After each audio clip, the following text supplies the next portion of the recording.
The demand for backwoods moonshine is so great, the price triples from $1.50 to $4.50 a gallon. In 1916, Michigan goes dry. But Rumrunners keep alcohol flowing by smuggling it into the state.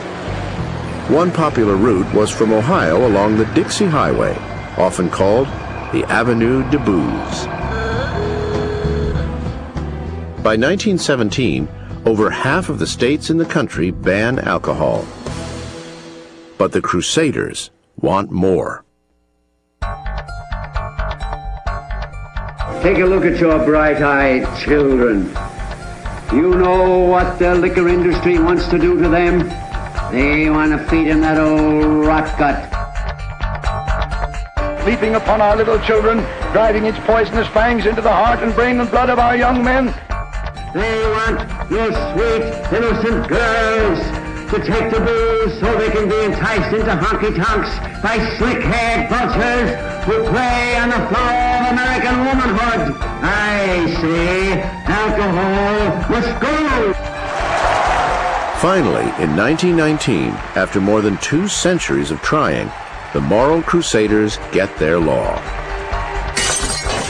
Ratified by Congress over a veto by President Woodrow Wilson, the 18th Amendment to the Constitution bans the manufacture, sale, and transportation of alcohol. But because of the 200-year run-up, Americans are primed for prohibition. Thousands of moonshine stills already exist, and rum-running routes have long been established. No matter what you do, an American prohibition is a great example of this. No matter what laws you enact, people will always drink. For rum-runners, moonshiners, and bootleggers, national prohibition will not be a new beginning, but merely a continuation of the past.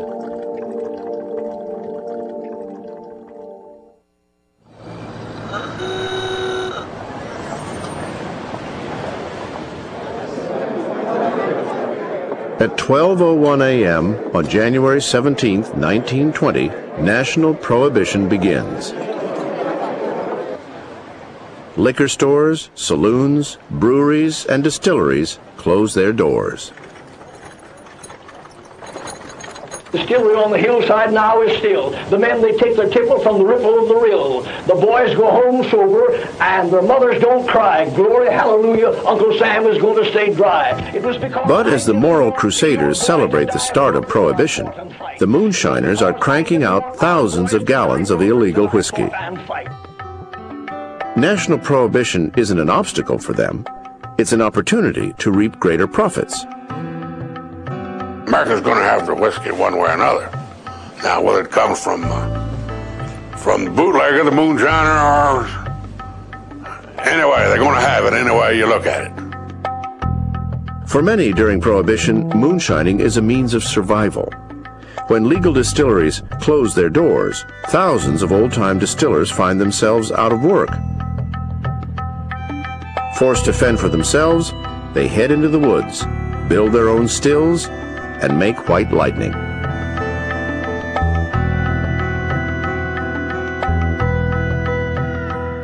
One day you're a distiller, the next day you're a criminal. They had large families.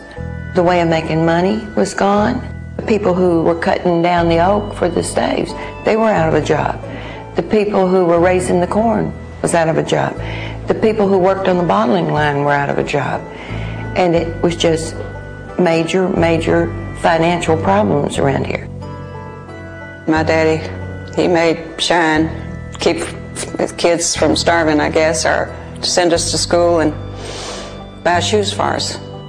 He was doing what he had to do. He was not a criminal.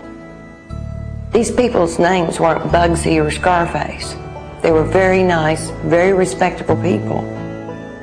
They saw the government as having made them a criminal. But for every moonshiner just trying to get by, there are several others interested only in profits. Unconcerned about quality, these cagey moonshiners switch the main ingredient in their whiskey from corn to cheaper sugar. In the early stages, they made good whiskey. They made corn whiskey. And then later on, someone found out if you add sugar to it and whatnot, you could get a bigger production, a bigger yield and more of it, but not as good a whiskey. So most of the people then weren't anxious about the quality of whiskey, it was the quantity of whiskey. For about $5, a moonshiner could purchase 100 pounds of sugar and turn it into 10 gallons of White Lightning. He could then sell it for $20 a gallon and profit up to $200 per run. Make a lot of money, a lot of money. If you had a 200-gallon barrel and put in 200 gallons of water, 200 pounds of sugar, 40 pounds of wheat bran, and a cake of yeast, maybe a pound of yeast, let it ferment for 3 days, make a lot of whiskey. Moonshiners in just one small Virginia county turn out nearly 1 million gallons of illicit booze a year, half the yearly output of the Jim Beam distillery before Prohibition. Only one thing separates the moonshiner from large profits: the law.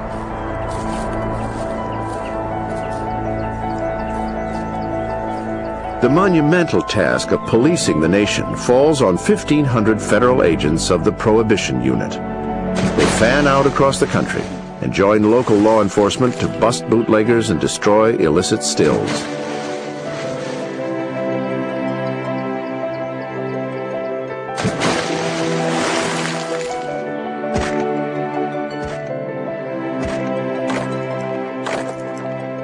But these agents are poorly paid, and many are seduced by the lure of moonshine money.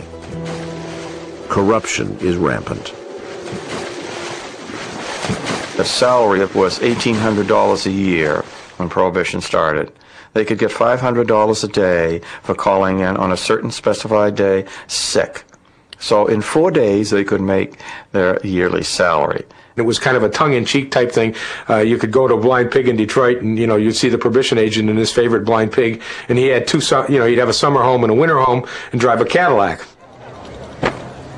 It is estimated that the few honest Prohibition agents are only able to apprehend about 5% of the 800 million gallons of illegal liquor flowing through the country every year. They had no better luck stopping the millions of Americans from consuming these outlaw spirits.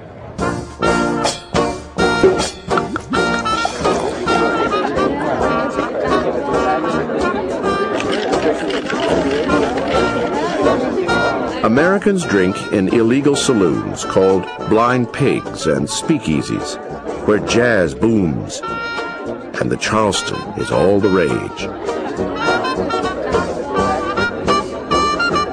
If you knew where one was located and you were given the password, you were admitted. You say, Joe sent me. You'd knock on the door and say, Joe sent me.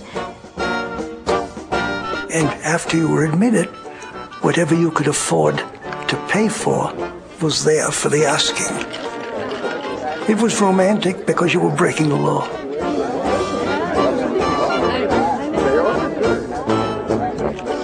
The word speakeasy derives from the way illegal liquor is ordered. To the bartender, keep your voice down and speak easy.